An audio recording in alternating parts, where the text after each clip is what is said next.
tudo que nós fizermos no exercício de 2021 surtirá efeito para o imposto de renda, para a declaração de imposto de renda que faremos lá no ano que vem, 2022. Então, para falarmos sobre esse assunto, eu trouxe um convidado muito especial, Eduardo Sodré, que é contador. Seja muito bem-vindo, Eduardo. Muito obrigado, eu que agradeço a todos. E aí, muitos anos que você ajuda aí os seus clientes a fazerem um acerto com o leão? Sim, pelo menos desde 2009 eu faço o imposto de renda da pessoa física, tanto para clientes, né, do escritório, empresários, quanto de forma geral também para pessoas que trabalham e devem fazer a declaração. E aí, surge muita dúvida nesse período? Sempre, sempre. E sempre deixa-se sempre para a última hora também, né? É o último momento, né? Lá na última semana, gente, do mês de abril, é impossível falar com o Eduardo. Às vezes eu tento, mas eu não consigo porque vem aquele turbilhão de informações. Mas o ideal, né, Edu, é a gente trabalhar com antecedência e começarmos a planejar antes para não chegar no sufoco lá no momento do acerto. Exatamente. A organização da pessoa física, sabendo que ela precisa prestar as suas contas com o leão, ela é fundamental para você evitar toda a questão de falta de informação e também para que você já entregue nas primeiras semanas da declaração. Com isso, você também garantindo que você vai ter a sua restituição nos primeiros lotes. Então, se eu faço antes, eu recebo antes. Se eu deixar para fazer lá no final, vou entrar no último lote. Exato. A Receita Federal ela tem uma agenda, né, para fazer a restituição. Existem alguns casos de doença, alguns casos que são prioritários, mas logo em seguida já é feito o pagamento das restituições, quando há restituir, obviamente, conforme a data da entrega. Então, quanto antes você entrega, antes também você entra na fila da restituição. E aí, né, tem aquele monte de documento que os contadores ficam pedindo pra gente. Eu preciso dos informes, eu preciso do que você gastou de despesas médicas, contribuição para PGBL. E aí, qual a dica que você dá pra gente ter isso tudo pronto no momento que você faz o pedido? Bem, primeiramente, ter uma noção, né, do que são despesas dedutíveis e quais são as informações que devem ser declaradas. Apenas você sabendo quais são, já facilita para você separar previamente esses documentos. Porque os documentos, eles são no decorrer do ano, conforme as coisas vão acontecendo. Uma consulta médica seu ou dos seus dependentes. Existem também outras situações, né, como, por exemplo, aplicações, movimentações em aplicações financeiras, que devem acontecer tempestivamente, ou seja, conforme elas vão acontecendo, a pessoa já deve se precaver e já separar toda essa documentação. Então, já vamos dar um exemplo. Por exemplo, a Bolsa de Valores. Quando a gente fala aí de operações com ações, a gente viu o número aí de investidores crescerem e a gente já tem hoje 4 milhões de CPFs investindo na Bolsa. Gente, é muita gente. E muitos, né, Edu, nunca fizeram essa prestação de contas.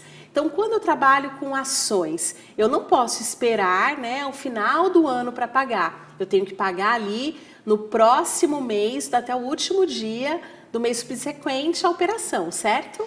Exatamente, né? Então, quando você movimenta ações, renda variável, ou até mesmo day trade, né, acima do limite da isenção de operação no mês, você já deve recolher o seu DARF de imposto de renda conforme cada operação. Você não deve não fazer nada no decorrer do ano e achar que vai simplesmente ajustar tudo na declaração. Diferente de outros investimentos, né, que você realmente recebe um informe de rendimentos fixo do seu banco, que você simplesmente vai colocar aquele valor na sua declaração e o próprio banco fica responsável por fazer as retenções.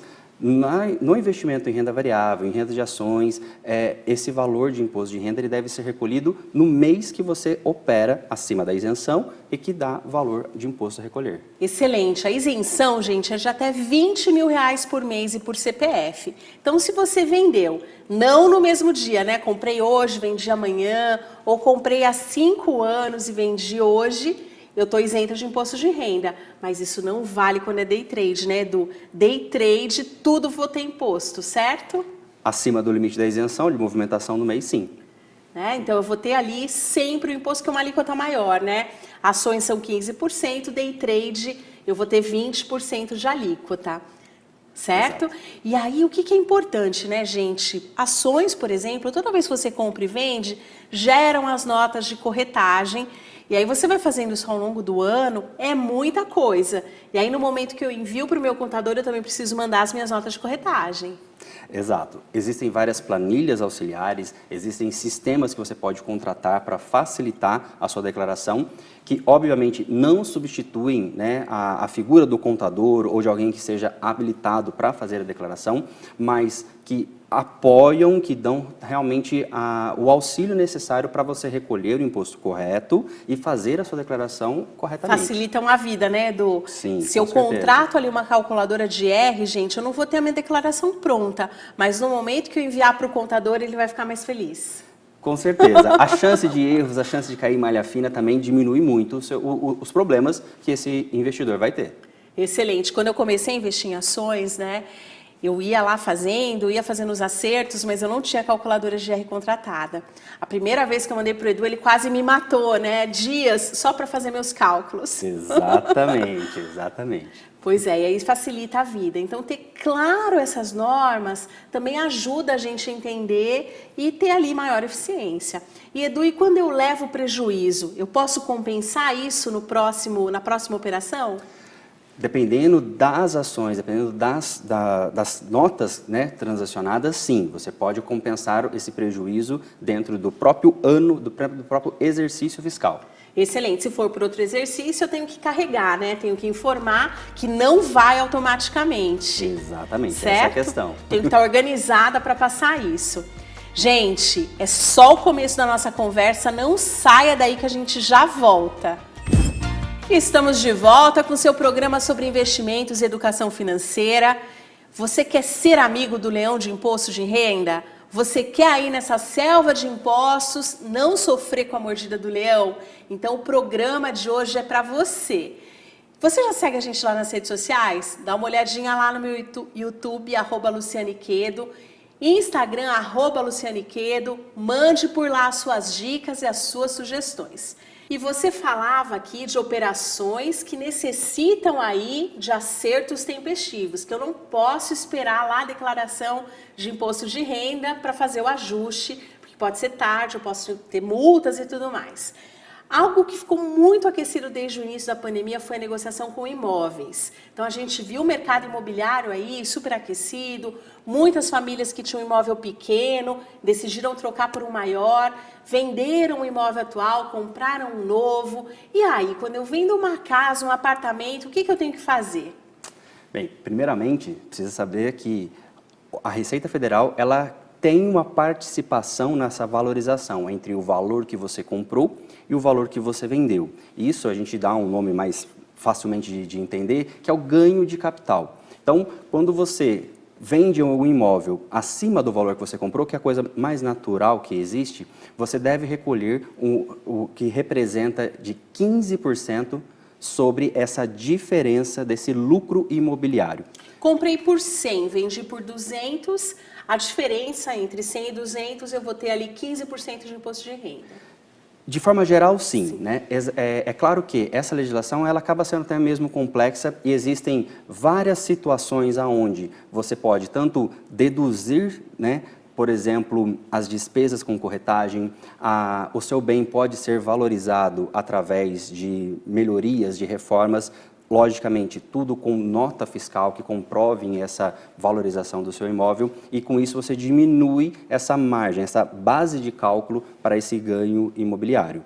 Mas você ainda assim, existe uma outra situação que você pode ficar totalmente isento desse imposto ou parte dele, que é se você fizer a compra de um novo imóvel em um prazo de até 180 dias do valor da venda, o valor do recebimento desse bem. Então, se eu vendi, comprei outro em até 180 dias, usei, né, todo esse recurso para essa finalidade de compra do outro imóvel, eu estou isenta, é isso mesmo? Exatamente. Também existem uma regra, ela tem que ser um imóvel comprado, né, há mais, né, de 5 anos, então não é um imóvel, não é uma operação que você faça com recorrência, né? Que é especulativa, né? Isso, exatamente. Então você tem que ter um prazo entre a compra e a venda desse imóvel, ele precisa ser, né, um imóvel de família, um imóvel residencial. Não pode ser comercial, né? Exatamente, entendeu? Então, assim, existem várias regras para você ter essa isenção do imposto de renda sobre o ganho de capital. Se eu não me enquadrar nessas regras e tiver que pagar imposto, o que eu tenho que fazer?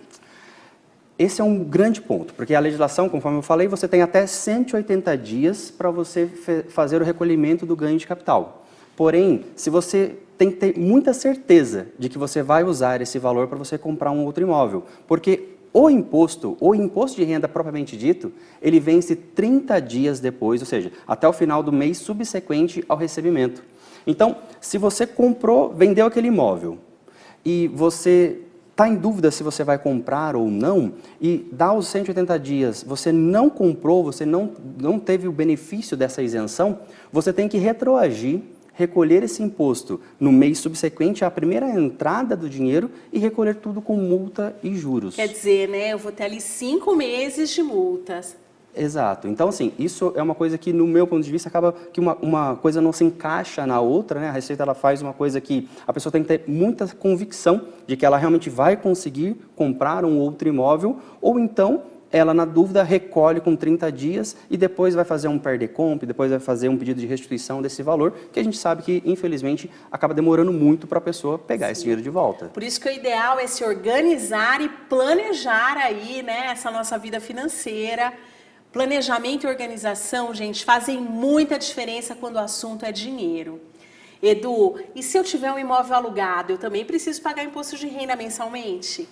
Sim, se o seu recebimento de aluguel estiver acima do limite da isenção, que hoje é acima de R$ 1.900, arredondando, né? Sabemos que existem, né, especulações para aumentar esse limite da isenção para o ano de 2022. Mas até a presente data, se você recebe aluguel, né, acima do limite da isenção, você também já deve fazer o recolhimento do imposto de renda através do Carnê-Leão, né? Você mesmo já vai fazendo a sua autorregularização e recolhendo mensalmente para quando chegar em abril do ano que vem, você já ter recolhido parte e até mesmo restituir, caso for a realidade. E aí os fundos imobiliários são legais, né? Fundo imobiliário que eu ganho de aluguel, eu tenho isenção, certo? Exatamente. Por isso que acaba sendo uma vantagem até mesmo, né? Além de você mitigar, né? Você diminuir o seu risco, né? De você ter o seu imóvel vago, ficar sem aluguel. Imóveis, por exemplo, que estão dentro de condomínios, que mesmo vagos, mesmo sem você receber o aluguel, você tem que pagar o condomínio. Pagar o IPTU. IPTU e tudo mais. Manutenção. Exatamente. Então, né, além disso, né? Você corre esse risco, você tem que se preocupar em recolher, né, o seu imposto de renda mensalmente através do Carnê-Leão. Por outro lado, a gente tem investimentos em fundos imobiliários que você não precisa se preocupar com nada disso. E a liquidez é maior, né? 2 dias você consegue vender e ter o dinheiro em conta. Então, essa diversificação ajuda até mesmo aí a ser mais amigo do leão. Edu, e antes a gente tinha ali investimentos convencionais, né? CDB, fundos de investimentos desses que são abertos, negociados pelo próprio banco. Esse tipo de investimento, no final do ano, o banco me manda o informe e é o próprio emissor que tem a obrigação de liquidar o imposto. Então, quando eu peço, já vem líquido na minha conta. E aí basta eu esperar o informe e colocar isso ali, anexar isso, né, na minha declaração ou enviar para o meu contador. Mas hoje a gente tem uma infinidade de outros investimentos, como criptoativos, como investimentos internacionais, as BDRs, que são ações de empresas internacionais negociadas no Brasil. E aí, eu também tenho que prestar contas disso tudo, não posso deixar nada de fora.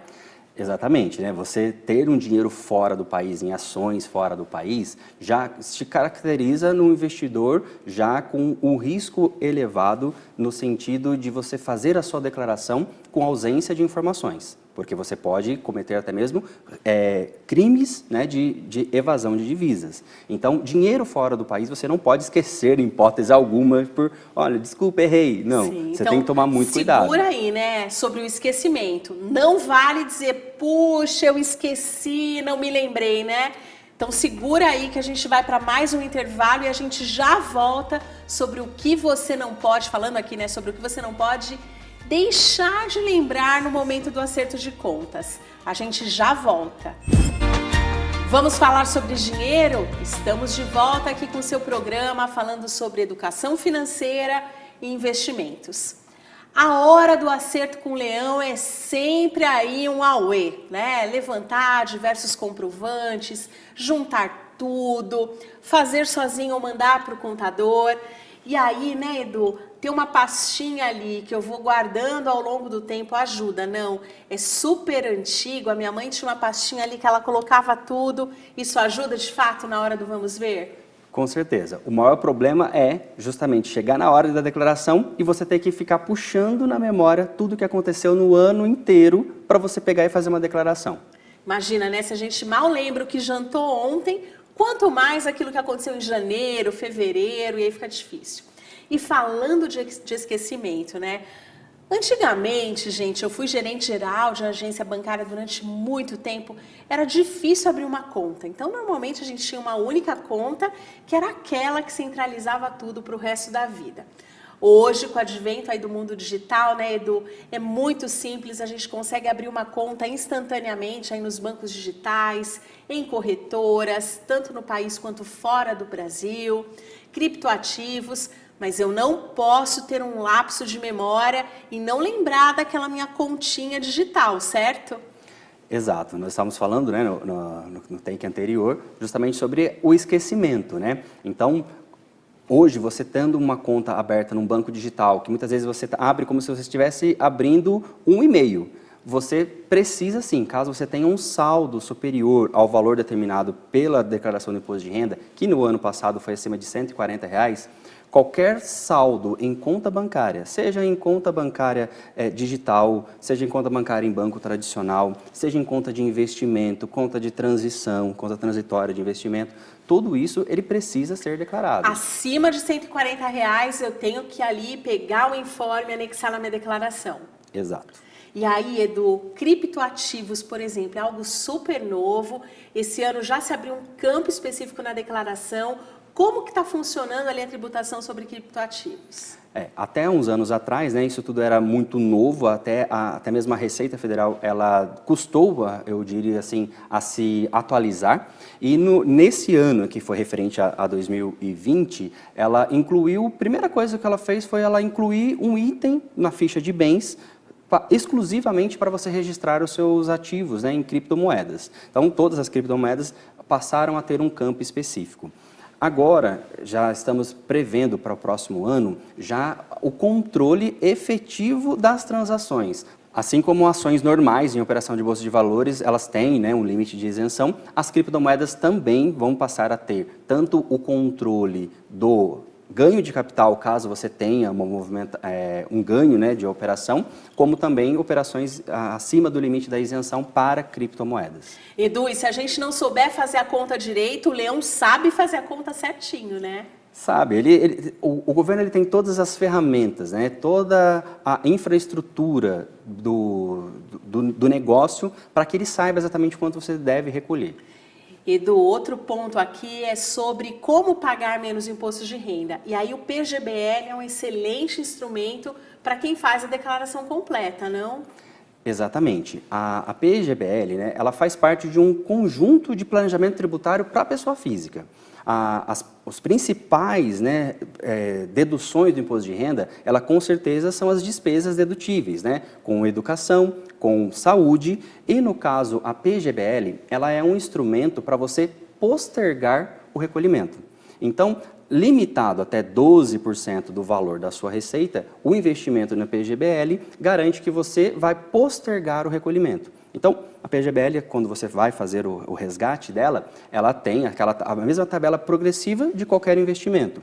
Então, ela é feita para, de fato, você usar essa previdência para você fazer o saque dela no final mesmo do investimento. Para que você ajude aí o governo com o planejamento da própria aposentadoria, não para que seja superavitário lá na frente, né? E acaba tendo esse esquema diferenciado aí de imposto de renda. E o que mais que você dá de dicas para quem deseja aí se preparar? Gente, para não deixar para a última hora, para o último segundo, aquela loucura, aquele calor, né? Sentir o bafo aqui do leão no cangote. O que você dá de dicas assim para que a gente se organize para o próximo ano?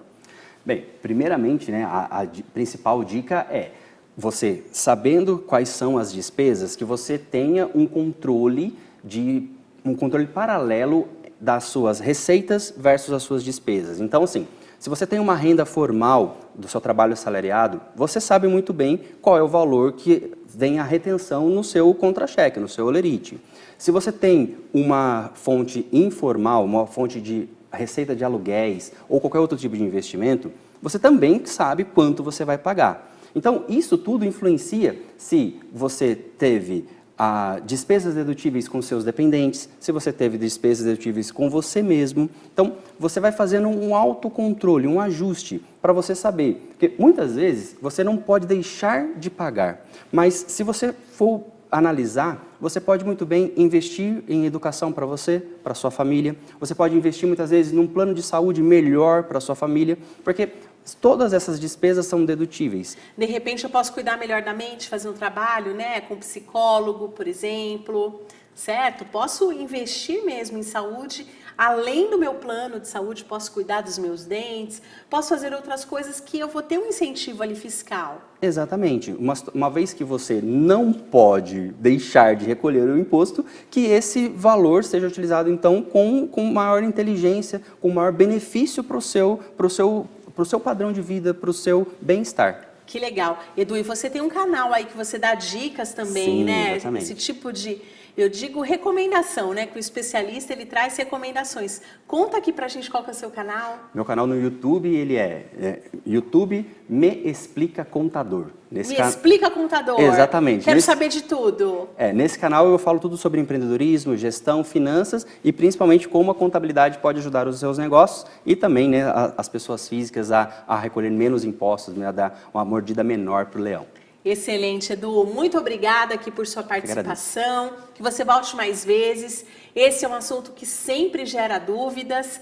Agradeço você aí que esteve conosco. Toda segunda-feira, logo depois do jornal, tem programa inédito. E enquanto isso, eu te espero lá nas redes sociais. Até breve!